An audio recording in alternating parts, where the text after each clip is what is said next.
Hello everyone welcome to Repala foods. మనకు evening snacks అనగానే ముందుగా గుర్తొచ్చేది మిరపకాయ బజ్జీ. అలాంటి మిరపకాయ బజ్జీని క్రిస్పీగా చాలా సింపుల్గా ఇంట్లోనే ఎలా చేసుకోవాలో ఈ వీడియోలో మీకు చూపిస్తాను.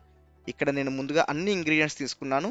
2 కప్పుల శనగపిండి తీసుకున్నాను. 2 కప్పుల శనగపిండికి అర టేబుల్ స్పూన్ కుకింగ్ సోడా, టేస్ట్కి తగినంత ఉప్పు, అర టేబుల్ స్పూన్ ఓమా, అర టేబుల్ స్పూన్ పసుపు, 2 టేబుల్ స్పూన్ల కార్న్ స్టార్చ్, అలాగే 2 టేబుల్ స్పూన్ల బియ్యం పిండి. కార్న్ స్టార్చ్ అలాగే బియ్యం పిండి వేయడం వల్ల మిర్చీలు అనేటివి క్రిస్పీగా భలే వస్తాయి. అలాగే ఓమ వేయడం వల్ల మనకు మిర్చి అనేది గ్యాస్ ఐటమ్ కాబట్టి డైజెషన్కి ఈజీ అవుతుంది. ముందుగా ఇంగ్రీడియంట్స్ అన్ని పిండిలో కలిసేలాగా ఒకసారి మిక్స్ చేసుకొని ఆ తర్వాత వాటర్ పోసుకుంటూ ఇలా వీడియోలో చూపించిన విధంగా పిండిని కలుపుకోవాలి. పిండి కన్సిస్టెన్సీ అనేది కూడా వేలుతో ఇలా పెడితే వేలుకి పిండి అతుక్కుని పోయే విధంగా ఉండాలి. అలా అయితేనే మిర్చీలు అనేటివి చాలా బాగా వస్తాయి.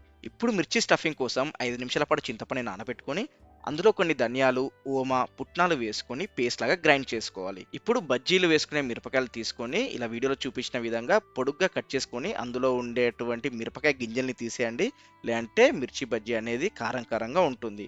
ఆ తర్వాత ఇలా వీడియోలో చూపించిన విధంగా మనం గ్రైండ్ చేసుకున్నటువంటి పేస్ట్ని ప్రతి ఒక్క మిర్చిలో అలా స్టఫింగ్ లాగా పెట్టేసుకోండి. ఇలా స్టఫింగ్ పెట్టుకోవడం వల్ల బజ్జీలు పుల్లగా కారంగా భలే టేస్టీగా ఉంటాయి.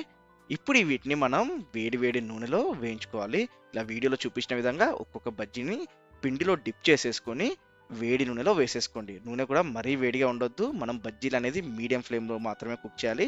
మరీ హై ఫ్లేమ్లో కుక్ చేస్తే మనకు బయట పిండి మాడిపోతుంది, కానీ లోపల మిర్చి అనేది అలానే పచ్చిగా ఉంటుంది.